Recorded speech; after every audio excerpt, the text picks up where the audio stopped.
Hello வணக்கம். இது உங்கள் சிவி ஜோன். ஸோ எல்லோரும் எப்படி இருக்கீங்க? இப்போ பார்த்தீங்கன்னா ஒரு டைமுக்கு மேலே வந்துட்டு கானா வினோத் அண்டு திவாகர் பண்ணுற விஷயத்தால் கடுப்பாகி வெளியே இருக்கிற ஆடியன்ஸாக இருந்தாலும் சரி, உள்ளே இருக்கிற கண்டஸ்டன்ஸும் எல்லாருமே செம்ம காண்டா வராங்க.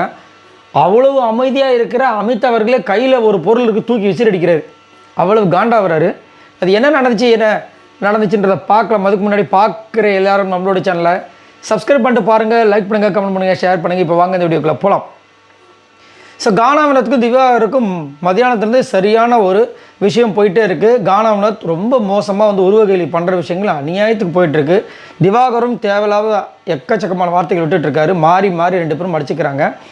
ஆனால் இவர் அதிகப்படியாக சீண்டிக்கிட்டே இருக்கார் கானா வினோத். இதை நான் சத்தியமாக அவர்கிட்ட எதிர்பார்க்கல. ஏன்னா அவர் வந்துட்டு மக்கள்கிட்ட இவ்வளோ விஷயங்களை சம்பாரிச்சுட்டு இந்த மாதிரி வந்து பண்ணுறாரு. அப்போ வெளியில் பார்க்குற மக்களுக்கு எவ்வளோ காண்டா இருக்குன்றதை அவர் யோசிக்க மாட்டுறாரு. அதுலேயும் குறிப்பாக இப்போ வந்து 3 டீம், ஒரு டீம் வந்து ஜட்ஜ்மெண்ட்டு, மற்ற 3 டீமும் பர்ஃபார்மன்ஸ் பண்ணுறாங்க. அந்த மாட்டுக்கோளம் வரைகிற விஷயங்கள் வந்துச்சு. அதில் கலை டீமு சூப்பராக பண்ணியிருந்தாங்க. அப்பயே வந்து அதை ஜட்ஜ் பண்ணும்போதே வந்து அங்கங்கே கிண்டல் பண்ணிட்டு இருந்தாங்க. ஏன்னா கனி டீம் வந்துட்டு அவங்கள கலாய்க்கிட விடக்கூடாது அப்படின்ற மாதிரிலாம் கிண்டல் பண்ணிட்டு இருந்தாங்க. ஏன்னா ஃபஸ்ட்டு ஸ்டார்டிங்கில் வந்து பிரவீன் வந்து ஒரு விஷயம் சொல்லியிருப்பார், அன்பு கேங் சொல்லிட்டு கலாய்ச்சிருப்பார்ல, அதுக்காக. ஸோ இப்போ போயிட்டு பேசிகிட்டே இருக்காங்க. திடீர்னு வினோத் என்ன பண்ணுறாரு, அங்கே நின்றுட்டு இருக்கும்போதே வந்துட்டு மாடு ஒழுங்காக 2 மாடு ஒரே மாதிரி இருக்கான்னு பாரு அப்படின்னு கலாய்க்கிறாரு திவாகரை வச்சு. அதுக்கப்புறம் இவர் உடனே காக்கா வினோத்து, அப்புறம் பன்னி வினோத்துன்னு இவர் வார்த்தைகள் விடுறாரு. அதுக்கப்புறம் ஸ்டார்டிங் வரையும் போதே வினோத் என்ன பண்ணுறாரு, நாங்கள் ஒரு மாடை பார்த்து தான் வரைய போகிறோம் அப்படின்றாரு. மாடுக்கு தொப்பை போட போகிறோன்றாரு. பீன் பேக்கில் உட்காந்து மாடை பார்த்து வரைஞ்சதுனால தான் இந்த மாடு இப்படி ஆயிடுச்சுன்றாரு.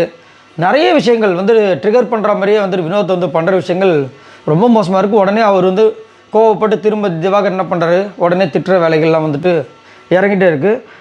இவரும் பக்கத்தில் இருக்கிற சபரியும் வந்துட்டு 2 பேருக்கும் சப்போர்ட் பண்ண முடியாமல் முழிக்கிற மாதிரி இருக்குது. ஆனால் சபரியுமே ஒரு கட்டத்துக்கு மேலே என்ஜாய் பண்ணுறாரு. வினோத் சொல்கிற விஷயங்களை பார்க்கும்போது அவருமே என்ஜாய் பண்ணுறாரு. ஆனால் அமித் ஃபேஸ்லாம் சுத்தமாக சரியில்லை. நிறைய பேர் அதை வெறுக்கிறாரு, நல்லா தெரியுது. பிரவீன் காந்தியும் சேர்ந்து பண்ணுறாரு பாருங்கள். அவர் அதுக்கு மேலே பிரவீன் காந்தி சேர்ந்துக்கிட்டு நாங்கள் வந்து ஒரு மாடை பார்த்து வரைஞ்சோம், அந்த மாடை பார்த்து இந்த மாடு இது அடிச்சு அது அடிச்சுன்னு அவரும் அதிகமாக வந்து பண்ணுறாரு. ஆனால் பிரவீன் சைலண்ட் ஆகிட்டார். ஏன்னா இவர் வந்து திவாகர் வந்துட்டு பர்சனலாக ஒரு விஷயத்தை வந்து அங்கே வந்து சொல்லிட்டார், சந்தேகம் பண்ணுறா அப்படின்னு சொல்லிட்டு. அதுலேருந்து அவர் சைலண்ட் ஆகிட்டாப்புல. ஸோ வினோத் வந்து இது நான் ஸ்டாப்பாக வந்து இதை தொடர்ச்சியாக பண்ணிகிட்டே இருக்கார். பண்ண வேண்டாம்னு நினைக்கிறேன். ஏன்னா ஆமாம், இவர் தவறு பண்ணியிருக்காரு. அவர் இருக்கும்போது அவர் முன்னாடி சபரிக்காக ஓட்டு கட்டுறது எல்லாம் வந்து கேமில் முடிஞ்சிடும். இந்த மாதிரி உருவகேலி இந்த மாதிரி விஷயங்கள் பண்ணும்போது அது அவங்களோட விஷயங்களை வெளியே வந்து தவறாக தானே அதை வந்து யோசிக்கணும்ல. அதை கானா வினோத் ஏன் பண்ணுறாருன்னு எனக்கு புரிய மாட்டுது. இப்படியே போயிட்டுருக்கு. ஒரு கட்டத்துக்கு மேலே என்ன பண்ணுறாரு, புல் எடுத்து இவர் திவாகர் மேலே இப்படி காமிக்கிறாரு. இவருக்கு ரொம்ப காண்டாயிடுறாரு. அந்த நேரத்தில் சொல்லிகிட்டே இருக்காங்க. டப்புன்னு என்ன பண்ணுறாரு, துஷார்களை கொடுத்தாரு, நீ காமின்னு சொல்லிட்டு அமித் அவர்களை வாங்கி தூக்கி விசிறிச்சிட்டார், போய் அந்த பக்கம் அப்படின்ற மாதிரி வந்து காண்டாயிட்டாப்புல. அப்புறம் எல்லாம் கொஞ்சம் சைலண்ட் ஆனாங்க. அதுக்கப்புறமா திரும்ப கிண்டல் பண்ணிகிட்டே இருந்தாங்க. ஆனால் அமித் செம்ம காண்டாயிட்டார். ஆல்ரெடி வந்து வினோத்கிட்ட சொன்னார், அவர் இருக்கிறதே நீ மறந்துரு அப்படின்னு சொல்லிட்டு பிரவீனுக்கு சொன்னார். பிரவீன் சைலண்ட் ஆகிட்டாப்புல. ஆனால் வினோத்துக்கிட்ட திரும்ப சொல்லிகிட்டே இருக்காரு. வினோத் கேட்குற மாதிரியே இல்லை.